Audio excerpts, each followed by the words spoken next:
Presidente, muy buenos días. Muy buenos días, bienvenido, don Eduardo. Muchas gracias. En la Comunidad Valenciana y en Valencia siempre me siento bienvenido. Y en vísperas de nuestro 9 de octubre, ¿verdad? El Día de la Comunidad Valenciana. ¿Cómo está? Pues muy concentrado y muy comprometido permanentemente con esta misión que tenemos, ¿no? Muy concentrado y muy comprometido. Así me encuentro. Así. ¿La misión global o la de la reconstrucción de Valencia? Es doble.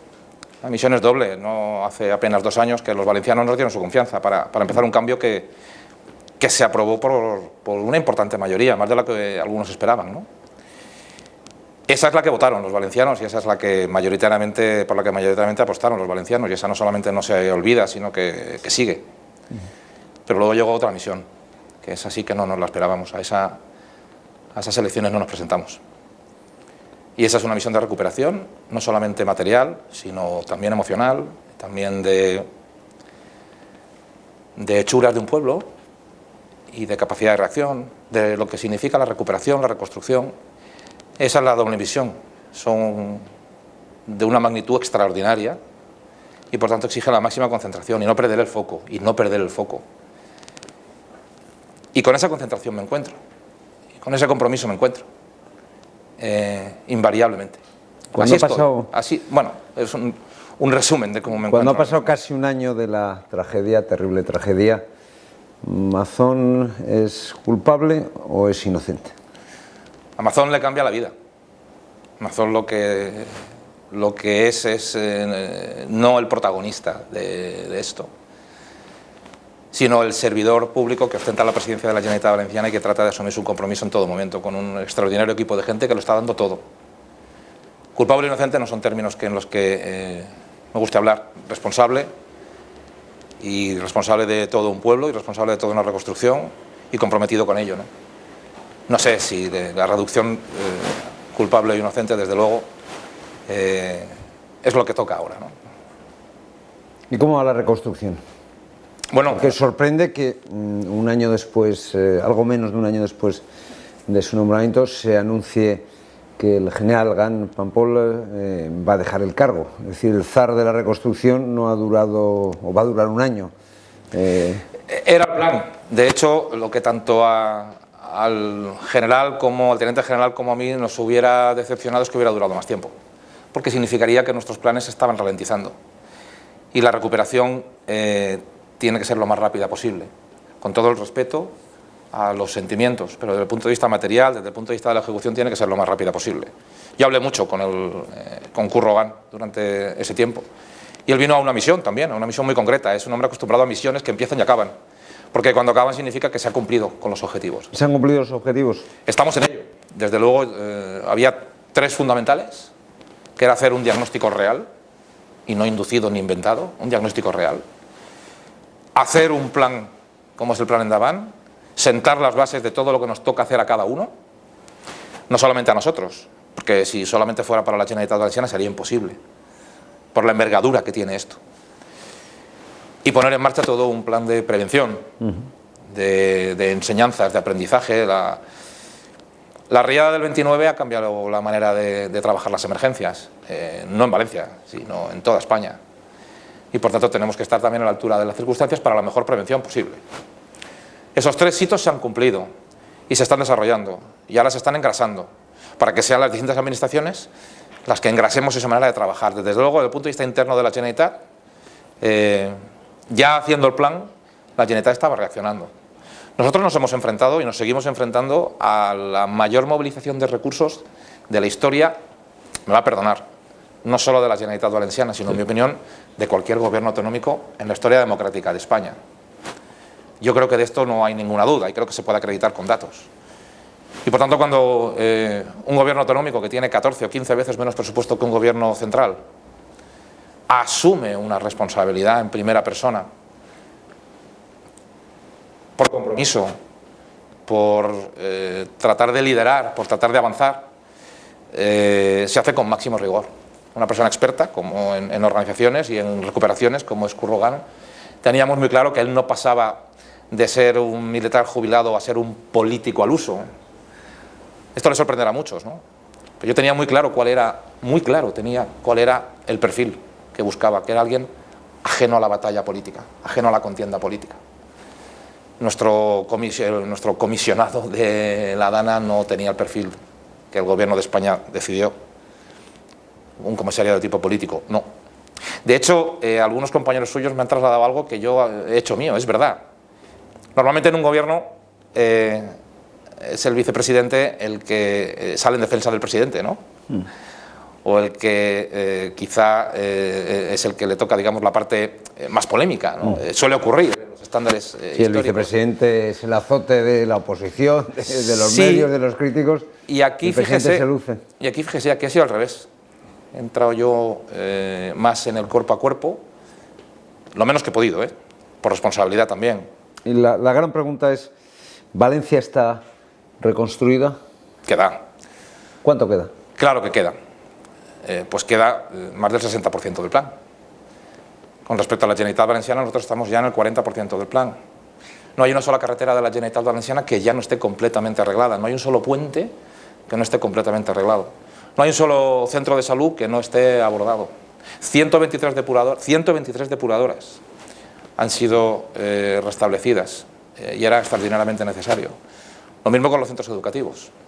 Lo mismo con 130.000 coches que con absoluta responsabilidad los movimos 2 veces de sitio. Primero para poder evacuar las calles, para poder recuperar el tránsito en las calles a campas intermedias y luego final a los desguaces. Lo mismo con los lodos y con los residuos. Solo la Generalitat Valenciana ha movilizado más de 1 millón de residuos.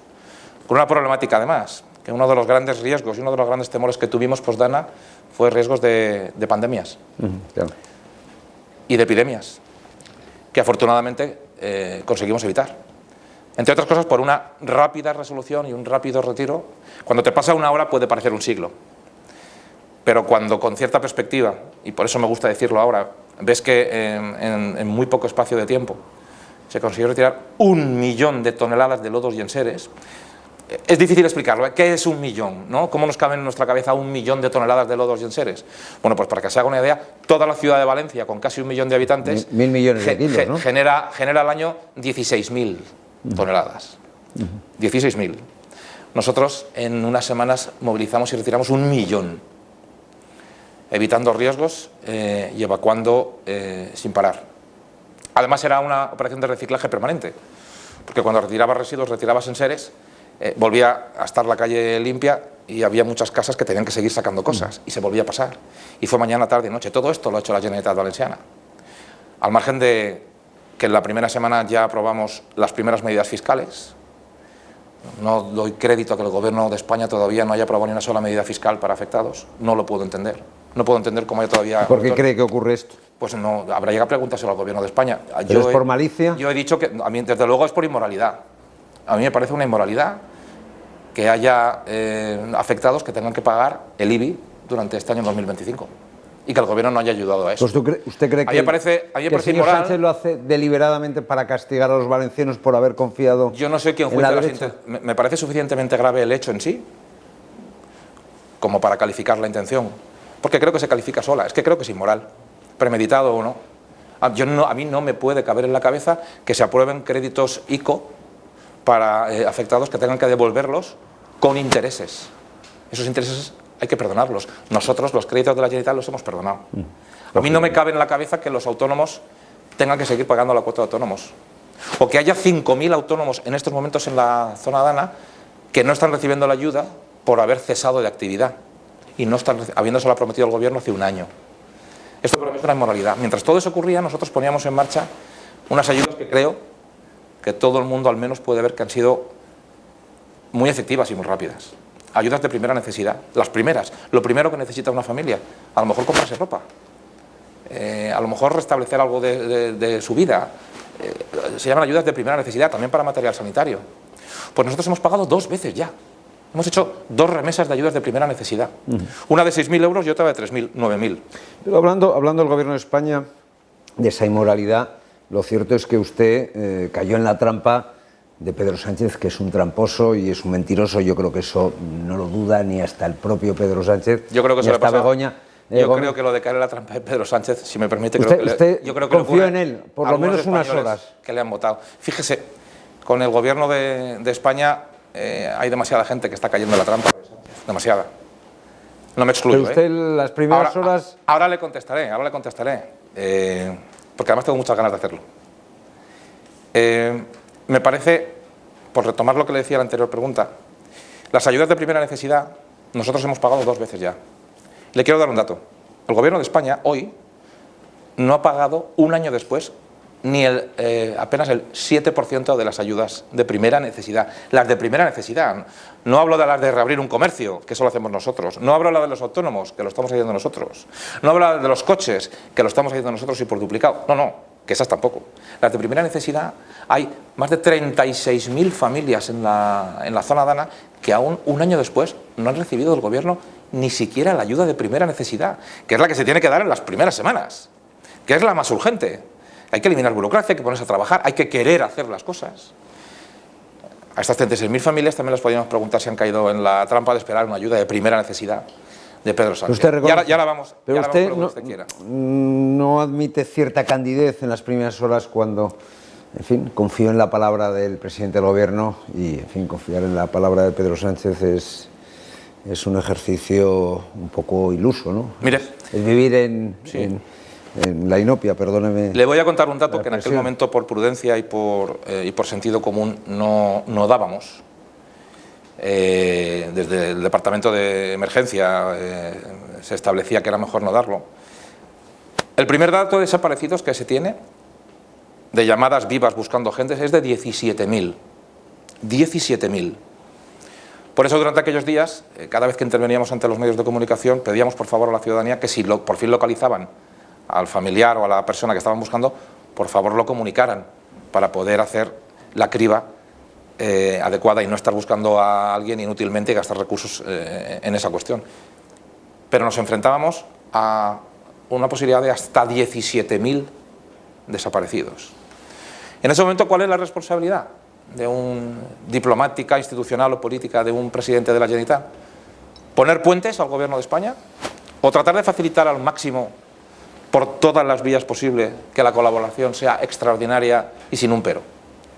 Esa era la diatriba. ¿Y por qué usted no pidió al gobierno nacional que se hiciera cargo de la catástrofe, como le sugirieron, por cierto, desde Génova 13? El señor Feijóo, concretamente. Yo creo que ha quedado bastante claro esto de la emergencia nacional. Lo hemos visto con los incendios en este verano. En primer lugar, porque ningún mando operativo, aquí los políticos no somos los que decidimos cuántos helicópteros van a un lugar o a otro, ni tomamos las decisiones de emergencia, sería una temeridad, ¿no? Para eso están los mandos operativos. No había ni un solo mando operativo de ninguno de los esfuerzos ni de los estamentos que lo propusiera así. Por tanto, no había nada en lo que basarlo. En segundo lugar, conviene recordar, para los que aún no lo tengan claro, que el nivel 3, la emergencia nacional, su declaración, no implica ni más medios ni que vengan más rápido. Repito, la emergencia nacional no implica ni más medios ni que vengan más rápido. Parecería absurdo que el gobierno estuviera escatimando medios por el hecho de presidir un órgano de coordinación o no, que es lo único que cambia en la emergencia nacional. Pues que en vez de presidirlo el consejero o la consellera de turno, pues lo preside el ministro o el presidente del gobierno. Esto es importante. Esto es importante que se sepa. Por otro lado, el gobierno le estaba diciéndonos por todas las vías posibles que no la quería. Que no la quería. Depositar la responsabilidad política en... Bueno, no la quería, pero usted la puede instar. Claro, sí, y la delega al gobierno también. Pero cuando no hay ningún mando operativo que te lo diga, ni que te lo proponga. Cuando no implica que van a venir más medios ni que van a venir más rápido, porque no implica automáticamente.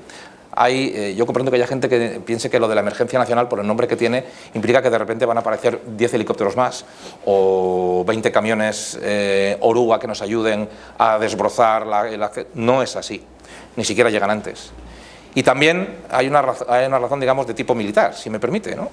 La propia UME reconocía que nunca se había dado una emergencia nacional en España y que podría generar cierta confusión a la hora de tomar decisiones en la línea de mando, ¿no? La máxima autoridad ya no la tendría el máximo responsable de la UME, sino Protección Civil del gobierno.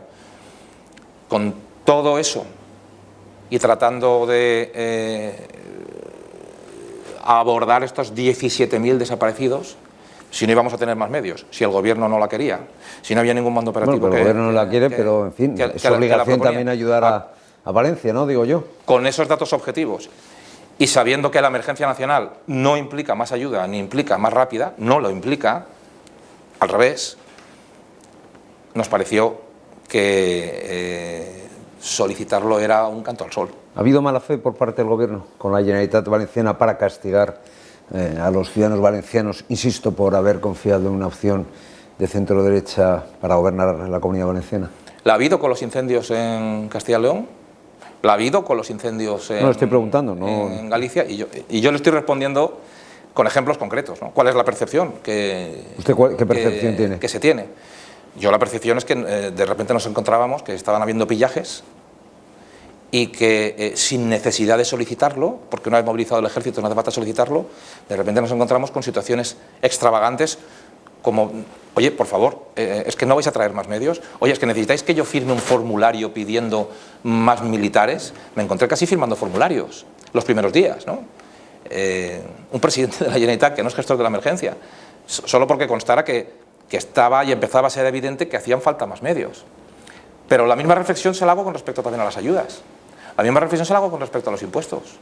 Y la misma reflexión se la hago con respecto a la reconstrucción. Yo en estos momentos no sé. ¿Pero ha habido mala fe? ¿Está habiendo mala fe de Pedro Sánchez? Yo no puedo adjudicar buena o mala fe a nadie. Yo lo que sí que creo es que tenemos que juzgar por los resultados. Y yo creo que las ayudas que pone en marcha la Generalitat, ahí están.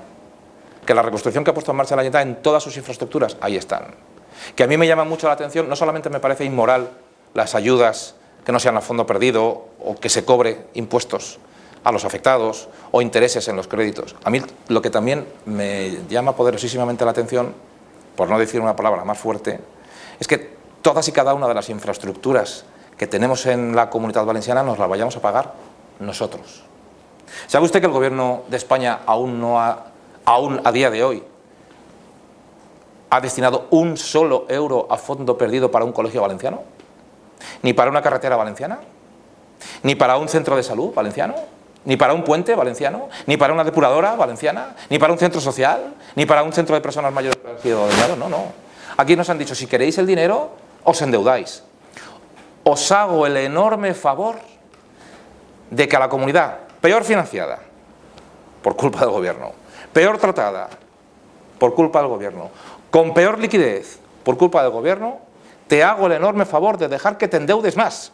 Y si en esa silla estuviera... Por tanto, yo, Gobierno de España, te digo a ti, valenciano, que tus hijos y tus nietos van a pagar la recuperación de tus colegios, de tus carreteras, de tus puentes. Pero, insisto, si en esa silla de presidente de la Generalitat estuviera una socialista o un socialista, ¿se hubiera producido esto?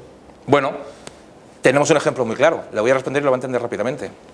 Nosotros hemos venido reclamando expresamente al Gobierno de España una comisión mixta para coordinar la recuperación.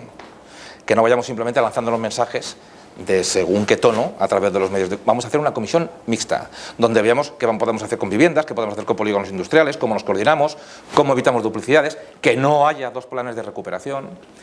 Gobernando el PSOE en Canarias, siendo Ángel Víctor Torres presidente de la Comunidad Canaria, el Gobierno de España socialista puso en marcha una comisión mixta en 10 días después del volcán de La Palma. Repito, en 10 días había comisión mixta en Canarias.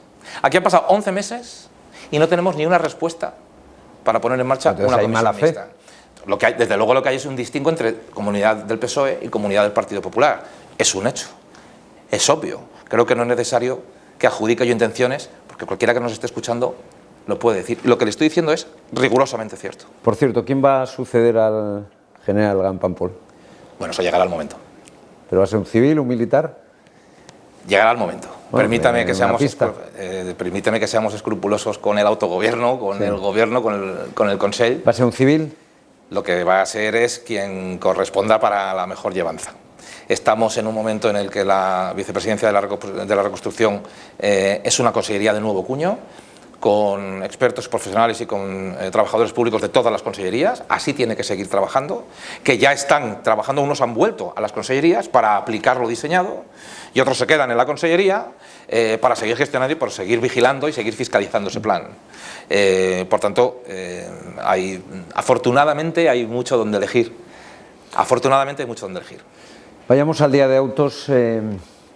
¿Por qué usted se va a comer al Ventorro, a un restaurante que ya se ha hecho célebre en toda España, una periodista valenciana, cuando ya Utiel y Requena estaban inundadas? Y yo creo que el sentido común aconsejaba quedarse aquí y no salir a comer. Bueno, a las 2 de la tarde estábamos en una reunión aquí y a mediodía había una reunión de una comida de trabajo a unos metros de aquí. Lo que estaba ocurriendo en Utiel en ningún caso en Requena también eran los datos en Utiel de manera especial. Por la mañana en la Ribera, ¿no? Toda la cuenca del Magro, toda la cuenca del Júcar. Las noticias que estábamos teniendo era lo esperable en una gota fría. En la Comunidad Valenciana hay gotas frías. Desgraciadamente es habitual que tengamos gotas frías. Pero esa mañana nadie nos avisó de que el tamaño de la gota fría iba a ser ese. Las noticias que teníamos en mediodía de Utiel era lo esperable, como lo que habíamos visto en la Ribera a lo largo de la mañana. Por eso mantuve mi agenda. Primero porque no tenía que estar en ningún órgano de coordinación para tomar ninguna decisión, ni para acelerar ni para retrasar ninguna decisión.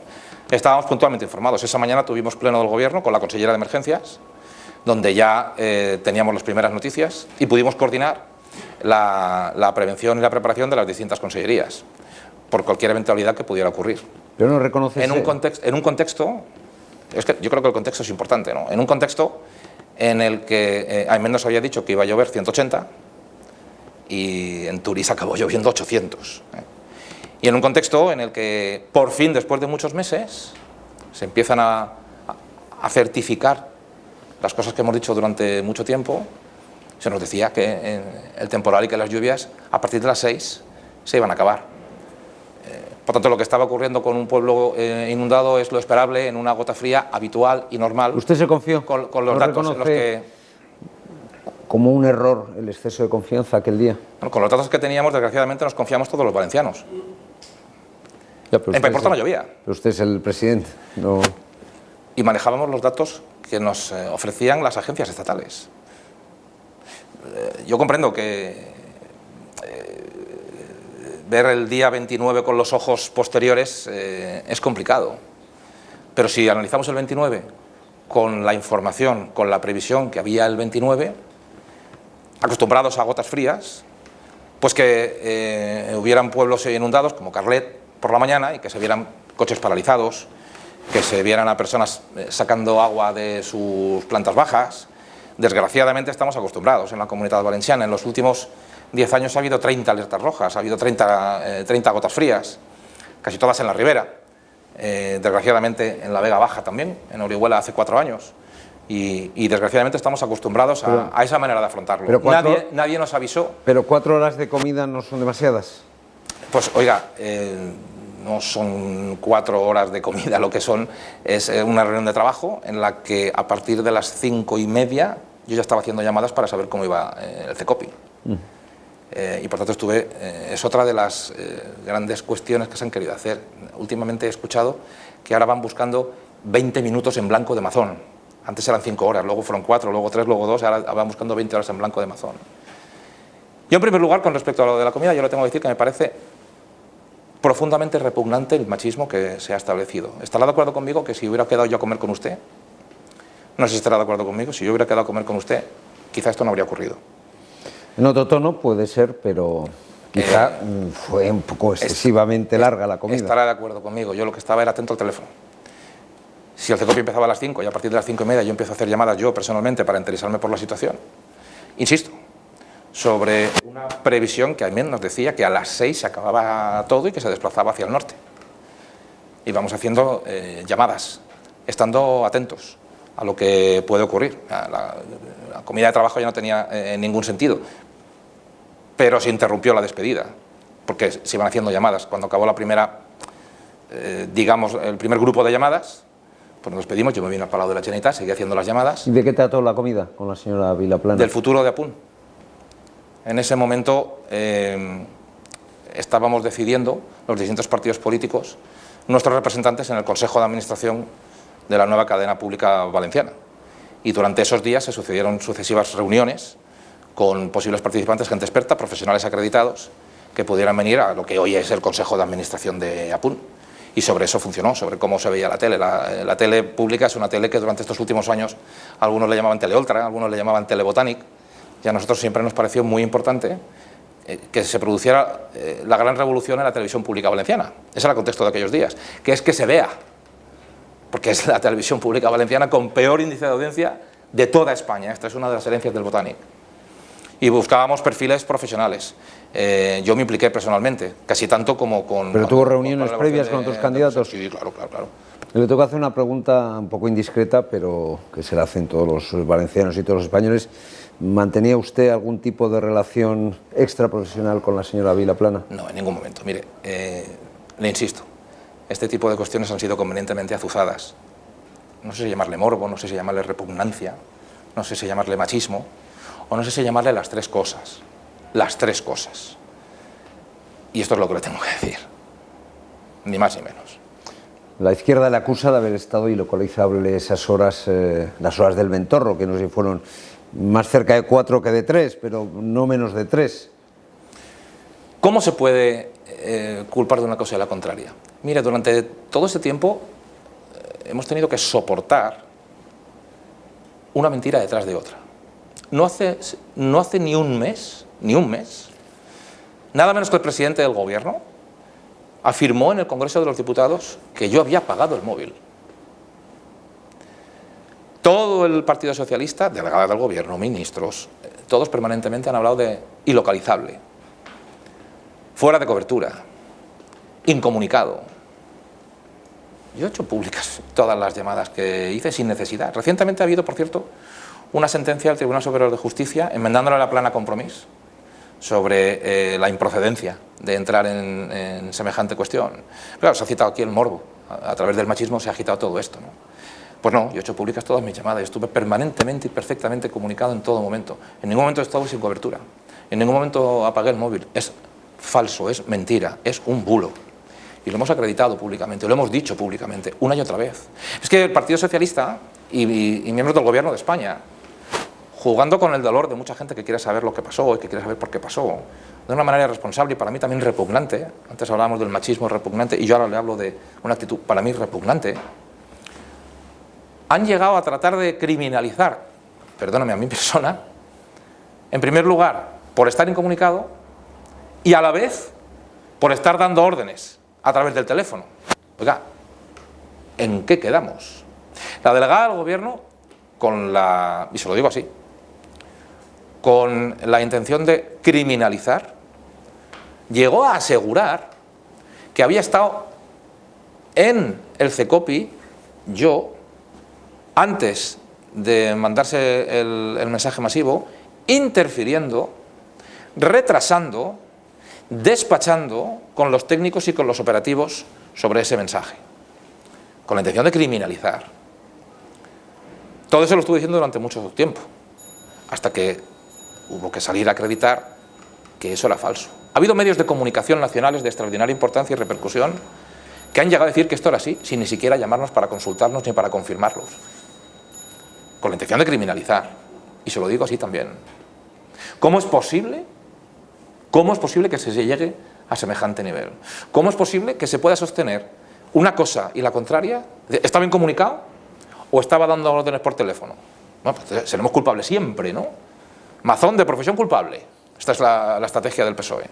Y por otro lado, ¿cómo es posible que se diga que estuve antes, que me vieron físicamente, que me vieron personalmente y que pude retrasar Pero no un más mínimo usted aviso? Como un error pasarse 3 horas de comida, o 3 horas y pico. Yo lo que considero un error es no estar pendiente y no estar atento. A las 2 de la tarde tuve también una reunión de trabajo y luego tuvimos un almuerzo de trabajo. Y en todo momento estuve perfectamente comunicado. Yo no tenía previsto ir al CECOPI aquel día porque los presidentes autonómicos habitualmente, usted conoce muchos presidentes autonómicos y me consta que tiene íntima relación con muchos de ellos y con anteriores. A mí me gustaría que me dijera con cuántos de ellos es habitual que vayan a las reuniones del CECOPI, que son reuniones de gestión de emergencia, de mandos operativos. ¿Cuándo se espera a un presidente autonómico para que diga aquí va un helicóptero, ahora se manda este mensaje, aquí va un recurso, aquí viene una división, convoquen a la UME, convoquen al CECOPI, manden estos avisos? Esto no funciona así. La culpa de lo que pasó fue de las previsiones claramente equivocadas de la Agencia Estatal de Meteorología. El concepto culpa es un concepto que está en el juzgado. Y yo bueno, respeto. Pero la culpa, a mí me da igual los juzgados. Lo que es evidente es que si desde luego la EMET dice que lo peor va a pasar a las 6 de la tarde y sobreviene un rato después, lo que es evidente es que la EMET ha fallado. Bueno, la EMET no solamente ha dicho eso, ha dicho más cosas. Y la Confederación Hidrográfica del Júcar es que no ha dicho ninguna, hasta que no ha tenido más remedio que reconocerlo. En todo momento, lo recordará, en todo momento desde la Generalitat Valenciana dijimos que en el seno del CECOPI no estaba llegando la información que se necesitaba para haber avisado a la gente. Se dijo. Se ha dicho en todo momento. La respuesta por parte de la Confederación han sido 11 meses de silencio diciendo, por parte de todas las terminales del Gobierno de España, que estábamos mintiendo. 11 meses después se ha acreditado. Ahí está el presidente de la Confederación diciendo, nadie podía prever lo que ocurrió. No informé al CECOPI del desbordamiento del barranco porque ya nada se podía hacer. Bueno, dice que sí a las 7 de la tarde. No, pero eso sobre una cuestión que es la presa. Que es lo que motiva el envío, la presa, que afortunadamente no estalló. No, sí, pero con respecto al pollo... Si hubiera estallado estaríamos hablando con respecto al barranco del pollo, que es el causante de la inmensa mayoría de las pérdidas tremendas que hemos tenido aquí, se ha confirmado 11 meses, manteniendo muchas veces muy solos lo que teníamos acreditado, que el gobierno no informó. Es que no informó. Es que no dio la información, ni a tiempo ni a destiempo. Es que la última noticia que se tuvo por parte de la Confederación, dependiente del Gobierno de España, a mediodía era que el barranco estaba seco. ¡Seco! ¿Eso les dijeron? Sí, sí. Estaba a las 2 de la tarde. Sí, sí. Sí, sí. Pero ¿cómo que estábamos pendientes de Utiel, como usted bien dice, no con la magnitud. Pero seco no podía estar en ningún caso, digo, con la que estaba cayendo. Pues estaba a 28, en los medidores que se nos trasladaban era 28. Hubo un pico, un pequeño pico, a media mañana, niveles para que intentar ser también, como le diría, pedagógico, ¿no? A media mañana subió a 200 y hasta las 2, hasta el mediodía, la información que se recibía era que iba bajando, hasta 28, de 200 a 28. ¿Y el límite cuál es? Ahora verá, de 200 a 28.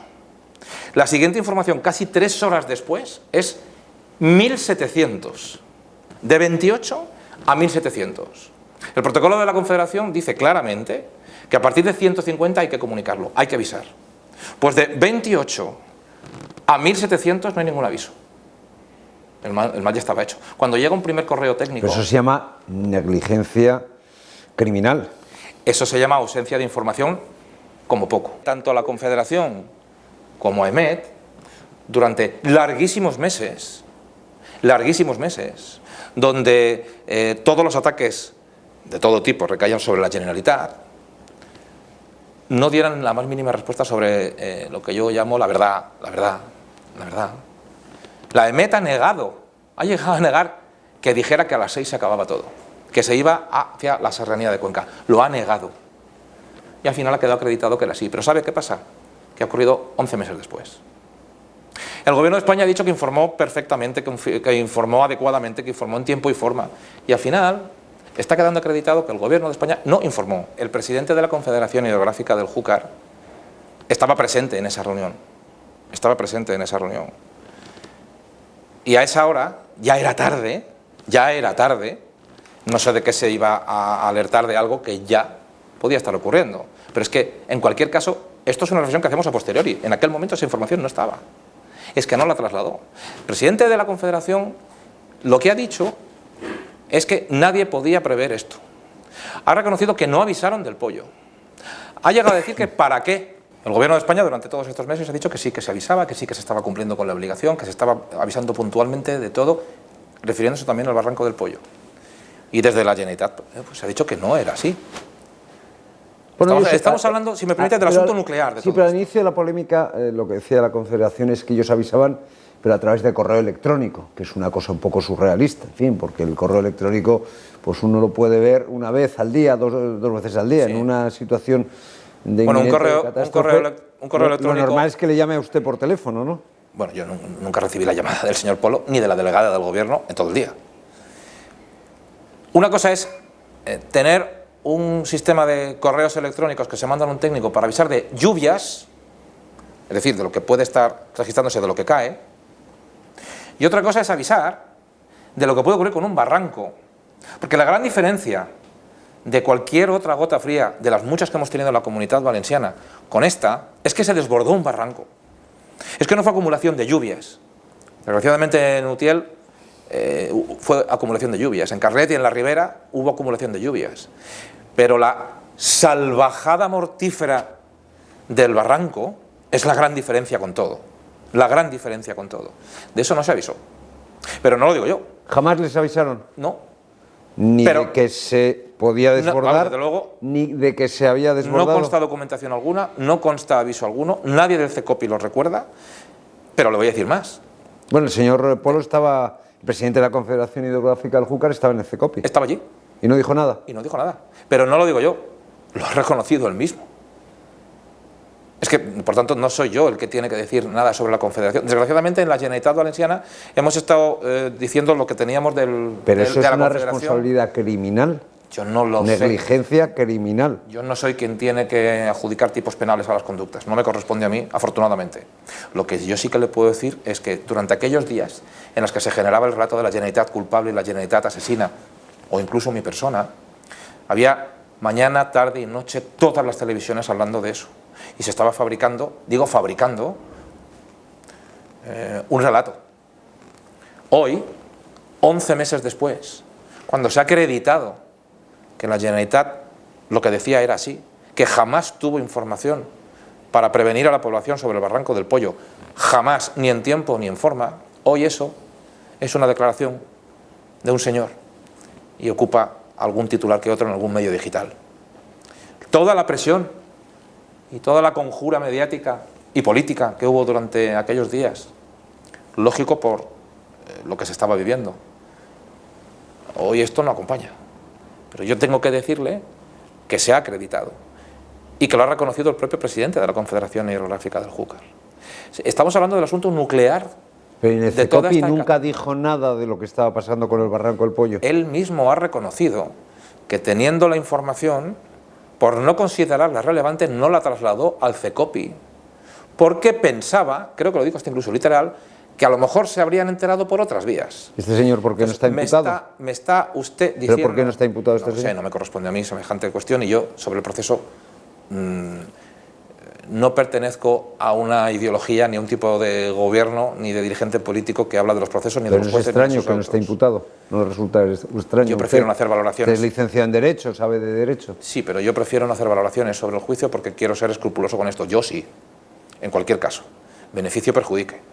Se respetan las instituciones jurisdiccionales o no se respetan y no se hacen excepciones con esto. En fin, intento llevar bastante a gala esa convicción. Pero lo que es cierto es que durante 11 meses han estado callados. Durante 11 meses han dicho que estaban informando y no era así. Y lo mismo ha ocurrido con AEMET. AEMET, durante todo este tiempo, ha accedido a teorías francamente decepcionantes. Se ha llegado a decir que, oye, que con decir que podía llover 180, si luego llovía más, pues que era la teoría de los umbrales. Yo le digo hoy a usted aquí oficialmente que la teoría de los umbrales es una patraña. Patraña. Decir que van a llover 180, cuando luego acaban lloviendo 800, eso es una patraña. Y no me diga una usted, media de 400 y no me diga usted, señor de AEMET, que yo a partir de 180 quedo exonerado. Porque luego a media tarde usted detectó 220 y sí que lo dijo. Con lo cual, si usted podía decir que se aumentaba de 280 a 220, ¿por qué no dijo que se podía aumentar de 220 a 800? Y lo que es peor, ¿de qué nos sirve EMET? ¿De qué nos sirve EMET si nos cuenta lo que ya está pasando? ¿Pero de quién es la responsabilidad de...? Permítame acabar esta parte. ¿De qué nos sirve EMET si nos cuenta, y encima mal, lo que ya está pasando? ¿De qué me sirve decirle a un señor en Carlet que está lloviendo si se asoma a la ventana y lo ve? Al señor de Carlet o al señor de Utiel habrá que decirle lo que puede llover para que esté prevenido. Esto es lo que a mí me parece fundamental. Pero si a ese señor de Carlet o a esa señora de Utiel lo que se le dice es que van a llover como mucho 180 y a partir de las 6 ya pasa lo peor, cito textualmente, constan autos, constan los informes, constan los documentos, constan los archivos, y a partir de las 6 lo peor ya va a pasar, y luego durante 11 meses se niega que se ha dicho eso, a mí me parece muy grave. Porque yo mismo me hice eco de un parte de AEMET ese día. Y me llovieron críticas por todos los lados. Entonces yo le voy a preguntar, y contésteme muy concretamente. Bien, lo intentaré. Sucintamente. De todo esto, la deducción que yo saco, o que puede sacar cualquier ciudadano normal, es que la responsabilidad de las consecuencias de la dana, no de la dana en sí, eso es culpa del destino o de Dios, si existe, la responsabilidad de las consecuencias terribles es de la EMET y de la Confederación Hidrográfica del Júcar. Es decir, si ellos hubieran actuado adecuadamente, si la EMET hubiera informado correctamente, si la Confederación hubiera hecho su trabajo, ¿hubiera habido menos víctimas mortales? Es muy sencillo responderle. Es tan duro como cruel como sencillo. Con información se puede preavisar. Con información cierta, veraz, por los órganos acreditados. Con información se puede preavisar. Sin información no se puede preavisar. Si hay una previsión de que puede colapsar quiere decir estallar o romperse una presa, se puede avisar, y por eso se mandó el S-Alert, de que podía colapsar una presa. Una presa que de haber colapsado pudiera haber afectado la vida de 100.000 personas posibles afectadas. 100.000. 229 es una barbaridad. Una es una barbaridad. Pero imagínese usted que estuviéramos hablando de posibles 100.000 personas afectadas. Pero le voy a repetir la pregunta. Y ahí la Confederación trasladó la posibilidad de que esa presa pudiera reventar, pudiera colapsar, pudiera romperse. Y por eso se envió un mensaje previo. Oiga, a las 9 de la noche podría darse el caso de que esta presa se rompa. Y a las 8:11, 50 minutos antes, se había preavisado a través del ESALER de que había una presa que podía reventar. Ese era el motivo. Pero si no hay aviso sobre el Barranco del Pollo, que fue lo que generó el desastre, 198 muertos, es imposible trasladar la información que no se tiene. Hubo otro tipo de información. La Generalitat y el Centro de Emergencias estuvo trabajando el día anterior, durante ese día por la mañana. Yo tengo que decirle que durante ese día se mandaron 22.000 SMS a agencias, a particulares, a policías locales, a ayuntamientos, 22.000. Se mandaron 6.000 correos electrónicos. La emergencia estaba funcionando. ¿En base a qué? En base a una gota fría, como tantas y tantas hemos tenido. Ni sospecha alguna de que la gran lengua mortal de barro y cemento iba a provocar lo que provocó en el Barranco del Pollo. Pero insisto, si la EMET hubiera hecho su trabajo bien, si la Confederación Hidrográfica del Júcar hubiera informado adecuadamente, ¿hubiera habido menos víctimas mortales? Se hubiera podido avisar con más tiempo, sin duda. Yo no le puedo decir adjudicación directa de vida o no vida. Desde luego habría una serie de precauciones que mucha gente sí que podría haber tomado. De esto no me cabe la menor duda. Y el señor Polo, la Confederación Hidrográfica, en algún momento de la tarde no les avisó del desbordamiento, nunca, jamás. Bueno, él mismo ha reconocido que no lo hizo. Es que no hace falta que le responda yo. Es difícil que le responda a usted, porque como ha estado 11 meses callado, el responsable de vigilar los barrancos, de anunciar lo que tienen que ser las confederaciones, los barrancos, los embalses, las presas, 11 meses callado.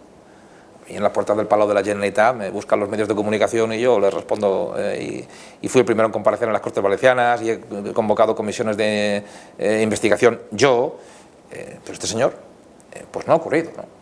Y no ha ocurrido. Y la ministra Ribera, ahora comisaria europea, vicepresidenta de la Comisión Europea, ¿qué responsabilidad tuvo el 29 de octubre del año 2024? Bueno, es la ministra de los barrancos, dicho así de manera para que se entienda, ¿no? La ministra de los barrancos, la ministra de la Confederación, es la ministra Ribera. Todavía no ha pasado por aquí. Ni siendo ministra, ni después de ser ministra, ha venido a Valencia. Curioso, ¿no? Aquel día parece que el deporte es donde estaba cada uno, ¿no? ¿Dónde estaba cada uno? Pues, hombre, pues es sorprendente, si tan avisados estaban y tan bien informados estaban, ¿por qué se quedaron haciendo méritos para ser comisarios europeos? ¿Por qué? La directora general de Protección Civil, esa misma mañana, con las previsiones que se supone que había, cogió un avión y se fue a Sudamérica. ¿Por qué? Entiendo yo que vamos a juzgarnos a todos con las mismas reglas, ¿no? Porque si no, lo que ocurre es una extraordinaria injusticia. La gente del campo, que son los que saben de barrancos, saben de agua porque la padecen o se benefician de ella. O la necesitan por sequía, muchas efectivamente. Dicen que si se hubiera desbrozado el barranco del Pollo, no hubiera pasado lo que pasó, o desde luego no hubiera pasado con las consecuencias que tuvo. Y lo que dicen es que el Ministerio de Transición Ecológica les impide desbrozar los barrancos, como el del Pollo. ¿Eso es así? Fíjese usted que por primera vez en la historia la Generalitat Valenciana, en los presupuestos que hemos aprobado, hemos abierto una partida para pagarles a los ayuntamientos las posibles multas que la Confederación les imponga por limpiar los barrancos, porque normalmente las confederaciones no cumplen con esa labor. No sé si se me ha entendido bien. Perfectamente. Los ayuntamientos dicen, oiga, aquí hay cañas, oiga, aquí hay impedimentos, oiga, hay que mantener el barranco, oiga, hay que mantener las vías de agua, oiga, hay que limpiar, mantener, extraer enseres que puedan generar esa gran bola mortal que se generó, sin duda ninguna. ¿Y esa bola mortal se hubiera producido de haber permitido transición ecológica desbrozar un barranco como el del Pollo? Desde luego, esa bola no habría sido tal cantidad de bola. Perdóname por hablar en términos poco técnicos. Desde luego también no hemos hablado de lo que fundamentalmente venimos reclamando aquí hace mucho tiempo, que son las obras estructurales. Es que aquí hace muchos años que nos han hecho obras estructurales. Mire, para que vea quién es el responsable de los daños que pueden provocar los barrancos o no, hace apenas unos meses se condenó a la Confederación Hidrográfica del Júcar por daños en propiedades privadas por desbordarse el barranco en L'Horta Sud. A unas instalaciones empresariales se condenó a indemnizar por esos daños por desbordamiento del barranco. Digo yo que será el culpable del mantenimiento y de la falta y de la manutención del barranco a la Confederación, ¿no? Porque hay estas sentencias que lo demuestran. Lo digo por los que todavía dicen que es la Generalitat la que tiene que vigilar, mantener. Estas son cosas que es un bulo detrás de otro, una exoneración de culpa detrás de otra. Y francamente es que no se compadece con la verdad. Es que hay demasiadas cosas que no se compadecen con la verdad, que algunos han pretendido que se quedarán consolidadas. Puedo llegar a entender los 11 meses de silencio del presidente de la Confederación Hidrográfica del Júcar. Y Teresa Ribera dice que le llamó 4 veces esa tarde y que en ningún momento se le puso usted al teléfono. Yo encontré una llamada perdida pasadas ya las 8 de la tarde, a través de un SMS, pasadas las 8 de la tarde ya. Luego le devolvimos la llamada y no nos hicimos con ella. Eso es lo que ocurrió.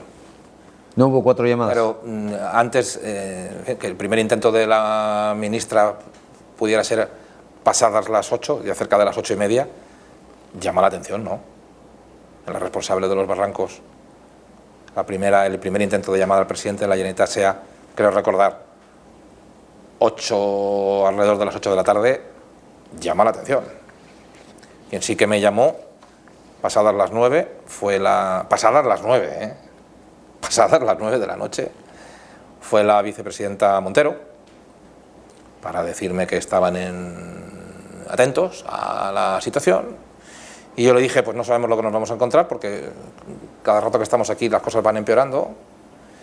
Pido por favor que se esté en prealerta y se ponga en prealerta tanto al Ministerio de Defensa, es decir, a los fuerzas y cuerpos de seguridad del Estado, como al Ministerio del Interior, ¿no? Al Ejército y a las fuerzas y cuerpos de seguridad del Estado, porque no sabemos lo que vamos a necesitar. Por supuesto que sí, en prealerta quedan todos. Y ya nunca más volví a hablar con la vicepresidenta del Gobierno. ¿Y el presidente del Gobierno le llamó esos días? Me mandó un WhatsApp cerca de las 11 de la noche. ¿Y qué le decía en el WhatsApp? Bueno, pues que estábamos atentos, que seguía la evolución y que quedaba a nuestra disposición. Ya no volvimos a hablar con él hasta 3 días después, que vino aquí a Valencia, que vino al centro de emergencias. Y ahí es cuando le toma el pelo. Aquel día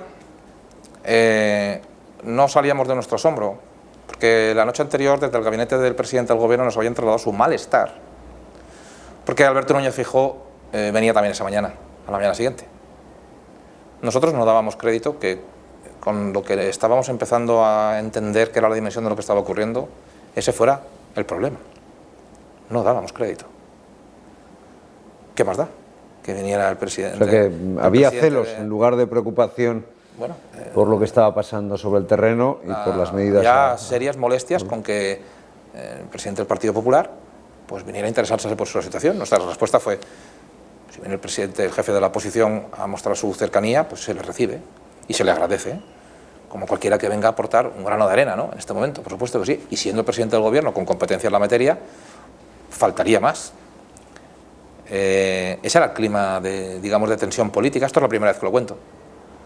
Pero cuando vi bajar al presidente del Gobierno del helicóptero, con cara de pocos amigos, y teniendo ya 17.000 posibles desaparecidos, me hubiera parecido una irresponsabilidad no tratar de favorecer que el Gobierno de España nos ayudara al máximo posible. Me hubiera sentido un irresponsable. Luego se me criticó mucho lo de bienvenido presidente, al fin llegas presidente, querido presidente. Yo lo que estaba tratando era de suavizar el ambiente porque yo no sabía lo que mi gente iba a necesitar. Y queríamos tener el mayor nivel de cooperación posible. ¿Se sintió engañado por el presidente del Gobierno? ¿Se ha sentido engañado? ¿Se siente engañado? Mire, como yo me sienta, hay gente que se ha sentido mucho peor, hay gente que ha perdido familia, con lo cual a mí cuando me preguntan por mis sentimientos me parece hasta incluso inmoral hablar de cómo me siento. ¿Ha engañado a los valencianos? Yo, desde luego, el señor presidente con lo que ha pasado con las ayudas, desde luego lo que ha pasado con la actitud política que se ha mantenido, desde luego lo que ha ocurrido con las obras, desde luego lo que ha ocurrido con los efectivos, no parece la respuesta más urgente, no lo parece. Ya le he dicho antes que en los primeros días de repente me encontré ante la posibilidad o ante la duda de a ver si es que tengo que rellenar algún formulario para pedir algunos cientos de efectivos del ejército más. Llegué a ponerme al lado de un capitán de la UME para decirle, ¿hace falta que te firme algo? Porque es que... No, me decían, no, si no hace falta que... No, si la UME ya está desplegada, el ejército ya está desplegado, conforme vamos viendo las necesidades, obramos automáticamente. ¿La UME tardó en desplegarse más de lo debido? Nos decían, no necesitamos que un formulario político para reaccionar ante la emergencia. Desde luego la sensación que de la noche a la mañana, al cuarto, al quinto o al sexto día, de repente el Gobierno anunció que sí que era capaz de movilizar miles de efectivos, pues ya estábamos en plena ola de pillajes. ¿Pero tardó la UME en ser desplegada más tiempo del debido? Yo no soy responsable operativo, ni soy experto operativo, ni en movilización, ni en despliegue. Lo que sí que trasladé fue una sensación que estaba viendo cada vez mayor de que faltaban efectivos y tratamos de trasladarla para que los mandos operativos, los mandos del ejército tomaran las decisiones oportunas. Si tenían que pedir permiso a la central de Toledo, pues que lo pidieran, pero que no fuera por nosotros. Es que estamos hablando de unos momentos extraordinariamente controvertidos, en lo que nos importaba no era tanto, ahora se ha visto, la pedagogía para el relato político que otros estaban construyendo a la velocidad de vértigo, mientras algunos estábamos pendientes de 17.000 posibles desaparecidos que afortunadamente luego fueron bajando. Pero en ese clima nos estábamos desenvolviendo. Yo no me hubiera perdonado, y alguna consecuencia política ha pagado en ese sentido, yo no me hubiera perdonado estar pendiente de un relato político, de contestar a las filtraciones. 24 horas después del propio 29 de octubre, el Partido Socialista ya estaba pagando una campaña en redes sociales tratando de criminalizarme. Pues estábamos buscando cuerpos, estábamos buscando desaparecidos, estábamos abriendo entre todos también, también las fuerzas y cuerpos de seguridad del Estado, las vías para poder entrar y operar adecuadamente para poder incluso salvar cuerpos con vida que pudiera haber. Se hablaba de que en el centro comercial de Bonaire podían haber 1000 personas, 1000 fallecidos. Buscábamos a 17.000. Y un momento que tuvimos para ver las redes sociales, nos encontramos con una campaña del Partido Socialista tratando de criminalizarme a mí. Yo es que no daba crédito. Mire, a mí está... ¿Ha sido miserable el Partido Socialista con usted? No, yo desde luego. Es que no solamente han hecho eso. Es que han hecho 2 mociones de censura en pueblos afectados por la Dana. 2. En Requena y en Chiva. En Chiva. Hicieron moción de censura, aprovechando esta cuestión. En Requena. Una moción de censura. Quítate tú que me pongo yo. En un pueblo que está boca abajo, que está tratando de reconstruirse, que está tratando de recuperarse emocionalmente, anímicamente. Pero, ¿qué actuación es esta? Si quieren ayuda, que la pidan. Pero, si es que, si no hacíamos más que pedir. Parecía, yo le tengo que trasladar la sensación de que, lejos de ser una parte de España, estábamos al otro lado de la ventanilla, como si fuéramos la frase, un país distinto, ¿no? Es que se ha adelantado usted, pero la frase, si quieren ayuda, que la pidan, es una frase chulesca, prepotencia, es desidia, es, bueno, no os voy a ayudar porque sois de otro partido. Bueno, afortunadamente el pueblo valenciano... ¿Es maldad? Pues mire, ni los valencianos ni los españoles necesitan que yo interprete la frase, se interpreta sola. No necesitan que yo lo califique. Ahora, lo que vimos es que si se trata de pedir, bueno, ya lo estamos haciendo. Pues claro que vamos a solicitar cosas, una comisión mixta, que no se cobren intereses, el planteamiento inmediato de las riadas, el despliegue, la coordinación, todo eso es lo que vamos a hacer. Llegué a pedir hasta el GEMAD. Oiga, si estamos ante el mayor despliegue de la historia de España del ejército, yo creo que el GEMAD debería ser el que viniera aquí a controlar las operaciones. Fíjese si pedimos cosas, ¿no? Pues no han llegado. No han llegado.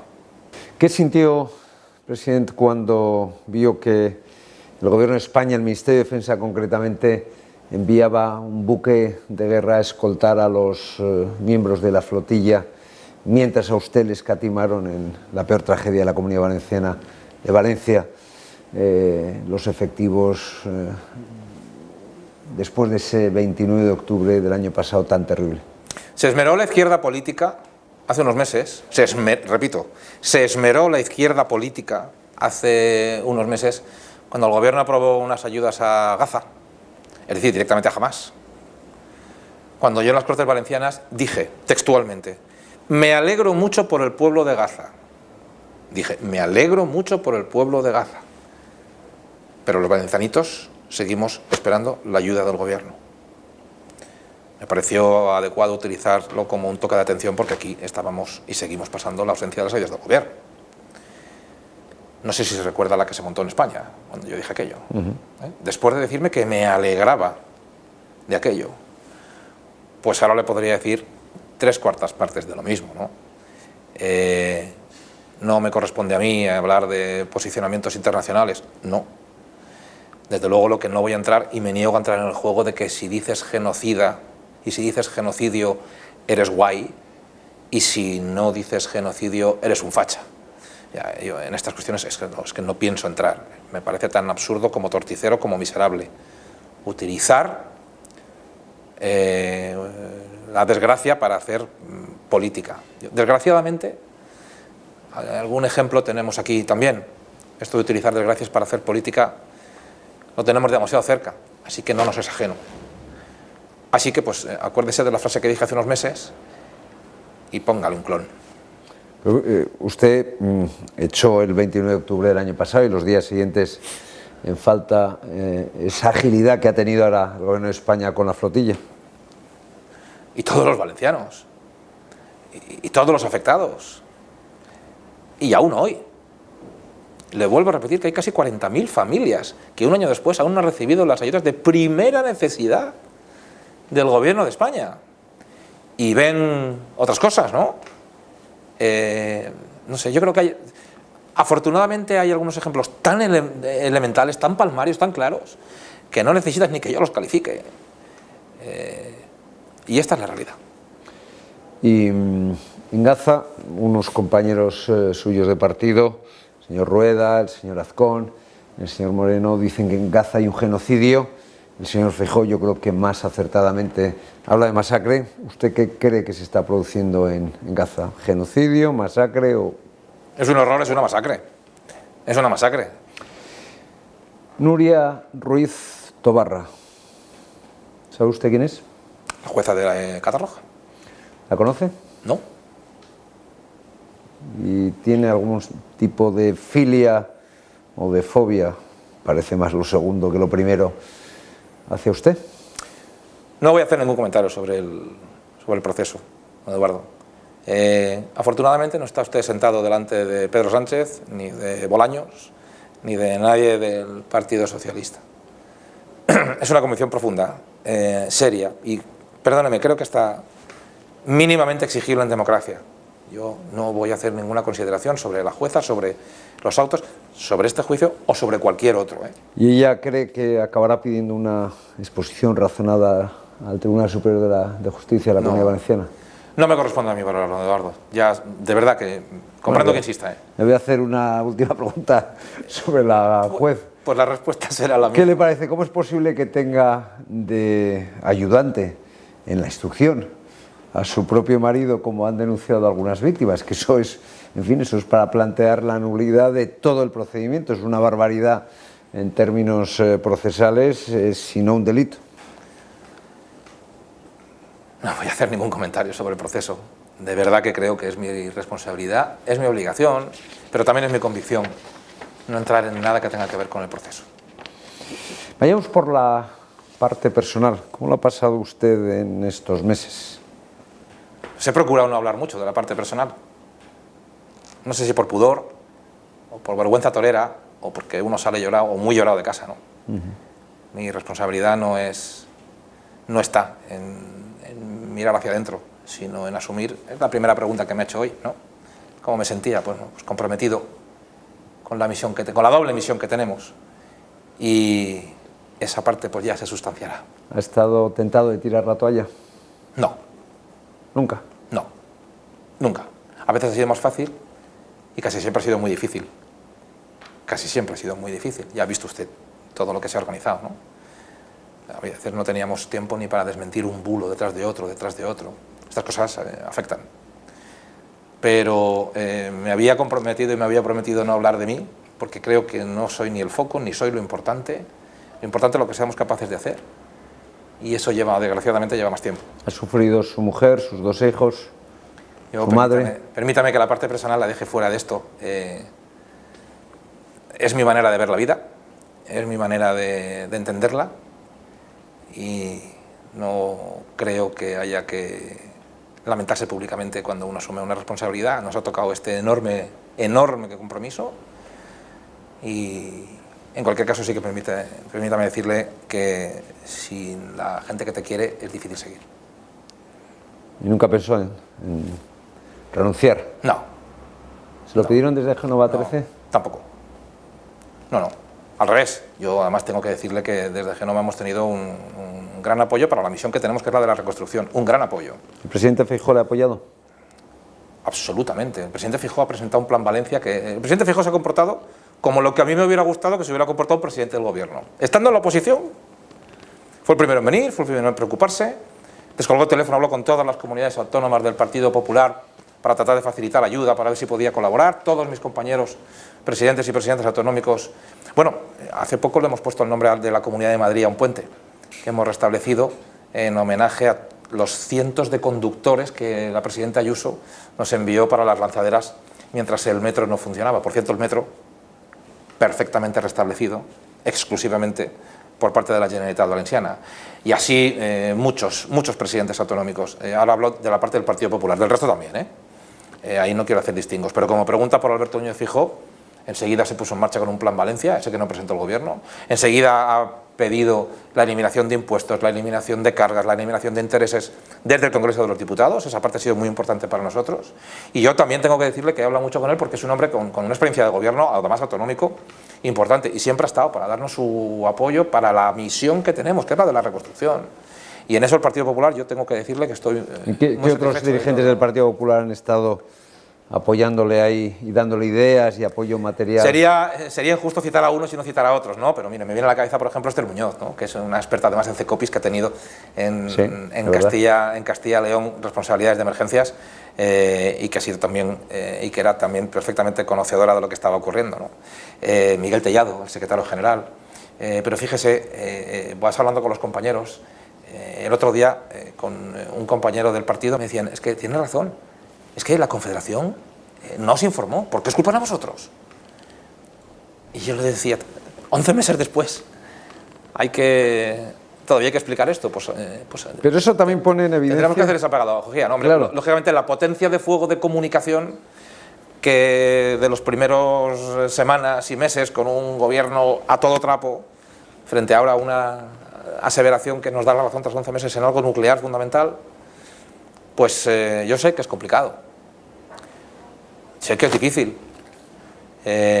Cuando el gobierno despliega su potencia y lo hace con convicción, la batalla no es sencilla, ¿eh? Son mucho mejores en la izquierda y en el Partido Socialista en la propaganda que ustedes. Sobre todo desde el gobierno, de eso sin duda, y de esto no hay duda. Y se lo mantengo. Es difícil en términos primero porque nosotros, quizá de manera políticamente irresponsable, estábamos pendientes de esos 17.000 desaparecidos y no de contestar a los relatos, a los bulos, a aseveraciones extraordinariamente falaces que una y otra vez se trasladaban, ¿no? Quizá ahí dejamos que se sentara un relato que algunos ya quisieron hacer como una especie de la Generalitat Valenciana feliz y despreocupada, mientras la gente estaba pasando el peor rato de su historia, ¿no? Alrededor de todo eso se ha generado toda una potencia de fuego político, ¿no? Eso ha sido así. O sea, usted ha experimentado en carne propia la desproporción que hay entre medios, entre comillas, de izquierdas y medios de derechas. Bueno, yo no me gusta decir... Culpa, entre otras cosas... No me gusta hablar de... Esto es gracias al Partido Popular, no gracias al PSOE, sino que... A mí no me gusta hablar de medios... El Partido Popular históricamente ha facilitado el trabajo y ha financiado a los enemigos siempre. Sí, yo lo entiendo perfectamente, pero a mí no me gusta hablar de medios de derechas o de medios de izquierdas, ¿no? Yo lo que sí que voy viendo... ¿Editorialmente de izquierdas o de derechas? Sí, se dirigen a públicos socialmente, sociológicamente más o menos agrupados, ¿no? Lo que sí que voy viendo es que poco a poco, conforme se van produciendo declaraciones, aseveraciones, van saliendo documentos, va saliendo la realidad, va saliendo la verdad, pues sí que voy viendo que afortunadamente poco a poco algunos ya empiezan a decir, a ver si es que la Generalitat no estaba informada de esto, a ver si es que va a ser verdad aquello que decían al principio, que no tenían la información suficiente para... A ver si es que esto va a ocurrir, a ver si es que esto va a ser verdad. Esto les pasa incluso a algunos compañeros de partido míos, ¿no?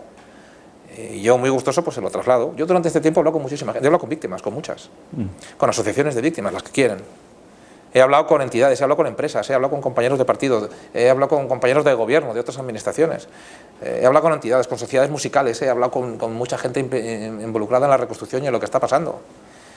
Y cuando hablas personalmente con muchos de ellos, todos te acaban diciendo lo mismo. Oye, pero esto ¿por qué no lo habéis contado antes?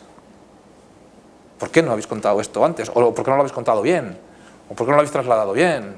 Dicen que en el mundo moderno lo importante no es tener razón, desgraciadamente, sino que te lo den, ¿no? Sino ganar la batalla del relato. Sí, yo esto lo he escuchado mucho. Comprenderá que no lo ha yo comprenderá que durante este último tiempo he escuchado mucho lo de la batalla del relato, ¿no? Y sí, reconozco que políticamente es importante, pero nunca ha sido mi prioridad. Reconozco mi error político, desde luego. Pero nadie podrá decir que no abandonamos ni un solo minuto a toda la reconstrucción que teníamos que hacer, que no coordinamos la mayor reacción de un gobierno autonómico de la historia de España, que hemos puesto en marcha las ayudas en tiempo récord y sin papeleo y sin burocracia, que hemos reconstruido a pulmón y solamente con deuda todas las competencias que teníamos y que tenemos en la Generalitat Valenciana, que todo eso está hecho, que todo eso se está haciendo. El otro día el alcalde de Paiporta, no sospechoso de ser amigo del Partido Popular, que es del Partido Socialista, me trasladaba que en estos momentos ya casi el 80% y subiendo de los comercios está reabriendo la persiana. Qué bien. Y esto no es una broma. Esto es lo importante de verdad. ¿Y cuál ha sido el momento más duro de todos los momentos duros que usted ha presenciado? Escenas terroríficas. Bueno, cuando te sientas en ese sofá con una madre que ha perdido a 2 hijos, puede haber cosas que las puedan igualar, pero no superar. Y cuando te lo cuenta y cuando te traslada lo que ocurre, pues son momentos que son muy duros, ¿no? Muy duros. Pero eso no hace sino comprometernos más en que la recuperación pueda funcionar. También la emoción. Una madre perdió a 2 hijos. Sí. Uno cogido en su brazo y otro de la mano.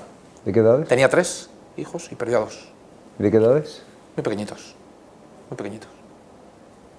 ¿En dónde? Entonces no recuerdo ahora mismo si decirle 5 o 4 o 7, no lo recuerdo bien. Pero estuvo aquí. Yo jamás me he hecho una foto con una víctima, jamás he aprovechado un encuentro con una víctima, jamás he dado parte a los medios de comunicación, salvo que ellas hayan querido, porque ahí mandan ellas, ¿no? Y también no solamente con víctimas, sino también con afectados y damnificados, ¿no? Hay que separar, una cosa es víctima, el que ha perdido a un familiar directo, y otra cosa es un afectado, ¿no? Con daños materiales de todo tipo. ¿Esta mujer de dónde era? De la zona cero. Sí, sí. Prefiero no dar datos, porque cuando uno se compromete a mantenerlo dentro de la tranquilidad, de la confianza, en fin, no voy buscando eso, ni ese tipo de fotos, ni ese tipo de... Pero sí que saben que tienen la puerta abierta. Y he recibido a decenas de víctimas. ¿Cuántas víctimas han pasado en total por este despacho? Muchas. Vía asociativa o vía personal, muchas. Volvamos a las cuestiones internas. ¿Usted ha tenido la sensación, que algunos desde fuera, desde luego la hemos tenido, que la alcaldesa de Valencia, la señora Catalá, le ha querido hacer la cama? No. Yo comprendo que en los análisis políticos de estas cuestiones se busca siempre 3 pies al gato, ¿no? Pero no, ella ha cumplido con su obligación como alcaldesa de Valencia, yo he intentado cumplir con mi obligación como presidente de la Generalitat. Hemos trabajado mucho además en el barrio de La Torre, que ha sido el barrio especialmente afectado en la ciudad de Valencia, creo que con acierto en la gestión. De hecho, en ese barrio también hemos trabajado conjuntamente en viviendas sociales para realojar a las personas que habían perdido su casa. Por cierto, seguimos esperando las viviendas de la Sareb, del Gobierno de España, para los que no tienen casa, otra más. Si es que son tantas los fallos del Gobierno y las ausencias del Gobierno, don Eduardo, que se me olvidan, ¿no? Estaba pensando en lo de los coches también.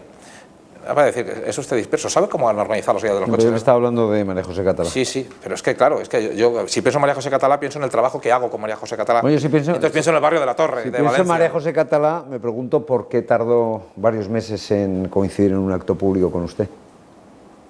Pues no lo he contado. No sé si... no me parece que eso fuera así, porque... Bueno, semanas, bastantes semanas, ¿no? Sí, no sé, yo... Tiraré de memoria, pero no es una cuestión que yo le haya prestado demasiada atención. En el funeral de las víctimas estuvimos juntos. Bien, digo, no, obviamente digo en actos institucionales, no en el funeral, solo faltaba que ya no fuera el funeral. ¿Sabe qué pasa? Que mucho acto institucional en los primeros meses después de la Dana ni yo promovía ni estábamos en eso, ¿no? Estábamos arremangados en el trabajo. Lo seguimos ahora, ¿eh? Pero no tuvo la sensación de que la alcaldesa le huía. No, yo tenía la sensación de que tenía que trabajar. Y tenía la sensación de que... Y el rum que había en el partido, en los medios de comunicación, de que ella quería ser su sucesora, y además de manera inmediata, porque ella es diputada en las Cortes Valencianas. Pues mire, ese supuesto rum, si yo le hubiera hecho el más mínimo caso en el momento más importante, con el compromiso más importante y ante el desafío más importante, no me lo hubiera perdonado. No estoy ni he estado pendiente de de ningún run, cuando lo que teníamos y lo que seguimos teniendo es una misión extraordinaria. Por la calle, ¿cómo le trata la gente? Las primeras semanas le insultaban, en fin, tenía bucheos, básicamente alentados por la izquierda. Bueno, hay dos tipos de interacción con la gente en la calle. Pero usted ha dado siempre la cara, ¿no? Por las imágenes. Bueno, siempre he tratado de hacerlo. Siempre he tratado de hacerlo. Y si alguien se me acerca a decirme algo, le atiendo. O sea, otra cosa es que venga alguien a gritarme y no quiera escuchar lo que le digo, ¿no? Hay dos tipos de intervención mía en la calle, ¿no? Cuando convocamos el acto a través de la agenda pública oficial y cuando no. Cuando convocamos el acto a través de la agenda pública oficial, pues normalmente aparecen unos cuantos afiliados políticos a hacer un escrache político. Lo he acreditado en Cortes Valencianas, lo he acreditado en intervenciones. Aparecen escraches políticos promovidos por políticos. Y otra cosa es cuando uno va pues, por la calle, ¿no? Con tranquilidad, o cuando puede salir a correr. Me dicen que no he estado en la zona cero y no he parado de estar en la zona cero. Yo el día 2, el día 3, estaba en Benetúser, estaba en Sedaví, estaba en Paiporta. Personalmente yo, comprobando que los primeros bancos de dispensación de alimentos básicos estaban funcionando, y allí hablaba con la gente. Y yo he ido muchas veces a Zona Cero, sin dar parte a los medios de comunicación o sin ponerlo en la agenda pública, porque desgraciadamente uno no ha nacido ayer y ya sabe que cuando mañana a tal hora el presidente Mazón estará no sé dónde, pues ya sabe que tiene el comité del escrache político, el comité de bienvenida habitual, para trasladar una sensación justo cuando las cámaras graban, que terminan justo cuando las cámaras dejan de grabar. Esto me ha ocurrido con cierta asiduidad. ¿Qué impresión se le quedó cuando usted se quedó en Paiporta con los Reyes, que aguantaron, en fin, bolazos, en fin, cierta violencia? Sí, yo humildemente alguno me tocó también a mí. Sí. ¿Qué sensación se le quedó al ver al presidente del gobierno salir, en fin, corriendo de Paiporta de manera cobarde y, en fin, mientras usted y sobre todo los Reyes, que son las primeras autoridades del Estado, se quedaban allí? Yo tengo que decirle que no me planteé nada que no fuera estar al lado del rey. Mi planteamiento era, pase lo que pase aquí, mi lugar es estar al lado del rey de España, al lado del rey de todos los españoles. Hubo un momento que no vimos al presidente del gobierno y tampoco a la reina, que se quedó hablando con otras personas. Recuerdo a su majestad el rey preguntando por la reina y rápidamente le dijeron que estaba localizada y el presidente del gobierno ya no estaba. Yo la verdad no me planteé si es que podía haber ocurrido algo o habría sido alguna decisión de seguridad, y a Pedro Sánchez pues habrá que preguntárselo a él.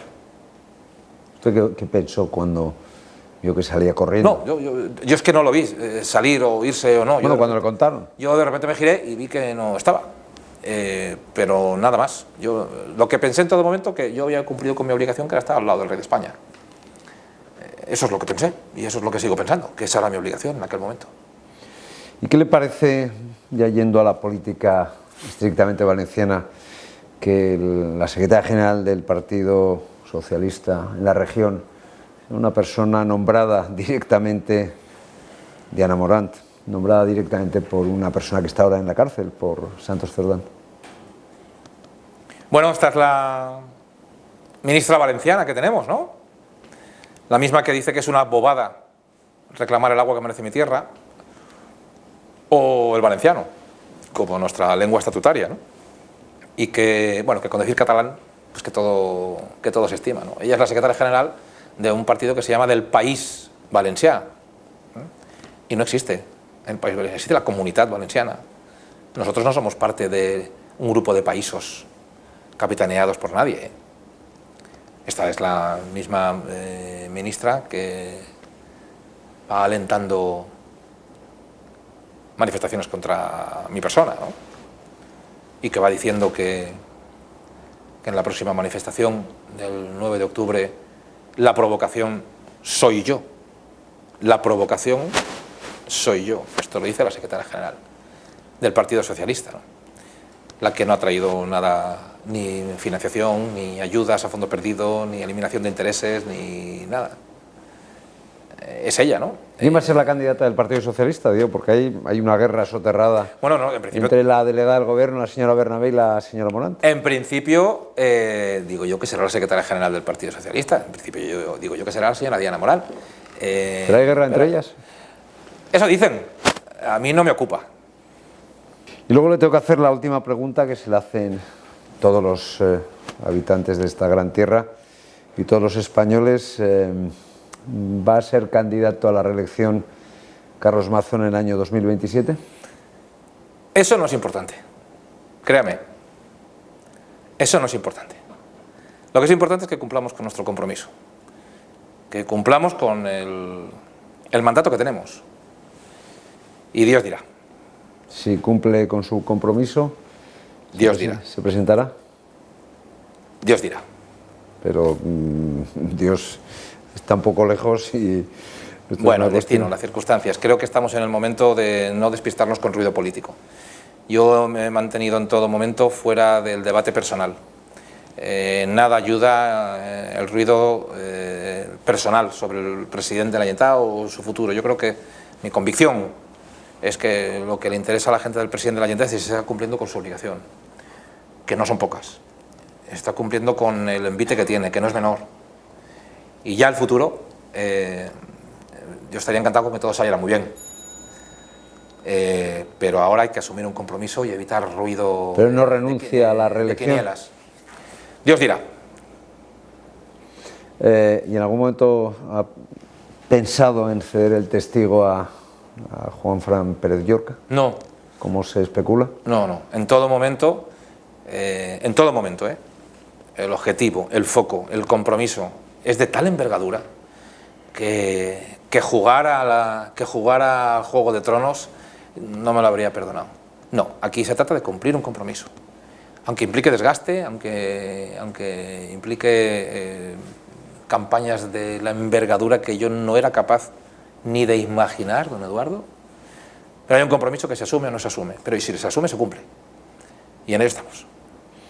¿Y cómo está el Partido Popular en la Comunidad Valenciana? Digo, porque Vox está muy fuerte, según todas las encuestas. El Partido Popular en la Comunidad Valenciana es una piña. El Partido Popular en la Comunidad Valenciana ha atravesado un desierto de 8 años de Botànic, de infierno fiscal, de infierno institucional, muy duro y de mucho acoso. Y es un partido que hemos revitalizado, que hicimos que se creyera que podía gobernar, que hicimos que se creyera que podía ganar, que hicimos que creyera de verdad que podíamos volver a llenar la Plaza de Toros de Valencia para demostrarles a los valencianos que íbamos en serio, que podíamos ganar. Nadie daba un duro por nosotros. Pero eso lo hizo el Partido Popular. El Partido Popular de Castellón, rearmado, fuerte, con una presidenta extraordinaria. El Partido Popular de la provincia de Valencia, que recuperó la Diputación Provincial, igual que la recuperó el partido en Castellón, con Vicent Montpó, un valenciano de una pieza, que tiene el partido unido y cohesionado, y en la provincia de Alicante, que es de donde vengo yo, donde el partido nada menos que había conseguido ya por fin la mayoría absoluta en la Diputación Provincial, con un equipo muy bien capitaneado por Toni Pérez, ¿no?, el actual alcalde de Benidorm. Esto lo juntamos. Le echamos orgullo, le echamos proyecto, le echamos programa y hablamos de que el cambio venía y que venía la libertad de los padres, la libertad fiscal, el fin del infierno. Ahora los padres pueden elegir la lengua vehicular de sus hijos, ¿no? Es la primera vez en la historia de la Comunidad Valenciana que la lengua vehicular, la lengua base, la pueden y la eligen todos y cada una de las familias en la Comunidad Valenciana, en todos los grados educativos, en todos los cursos y en todos los... ¿Por qué no pasa eso en las Islas Baleares? Concertados. El Partido Popular. Bueno, yo hablo de la realidad que conozco, de la realidad lingüística que tenemos aquí y de un compromiso firme que hemos tenido siempre. Hoy en día el 99,9% de los estudiantes de la Comunidad Valenciana estudian en la lengua base que han elegido democráticamente, con libertad, por primera vez. A veces la libertad es algo tan sencillo como poder poner un aspa o no en un formulario, ¿no? ¿A usted le gusta el rojo o el azul? Bueno, pues oiga, si puedo elegir, ahí tengo libertad. Pero si me dan el azul o me dan el rojo, ahí hay poca libertad, ¿no? Pero aquí sí que se ha podido. Pero no solamente eligen la lengua base, eligen el colegio. Ahora hay un distrito único. Ya no estás en un gueto, de aquí no puedes salir para elegir tu colegio, ¿no? La gente ya no tiene que elegir si acepta o no acepta una herencia porque hay un impuesto de sucesiones, un impuesto de la muerte, que es el esfuerzo de tu abuelo. Con eso hemos acabado. Es que ese era el proyecto nuestro de la libertad y del dinamismo, y de sin complejos, y de no ser una comunidad subalterna de ninguna. Hablo de los amantes de los països catalans, por si no se me está entendiendo, que quede claro. Todo eso es el Partido Popular de la Comunitat Valenciana, que está teniendo que afrontar la mayor desgracia de la historia de la Comunitat Valenciana desde la presidencia de la Generalitat y de la Diputación de Valencia. Y lo está haciendo con mucha convicción, con mucho trabajo, con mucho sudor y a veces con cierto nivel de incomprensión, pero con un altísimo nivel de sentido del deber.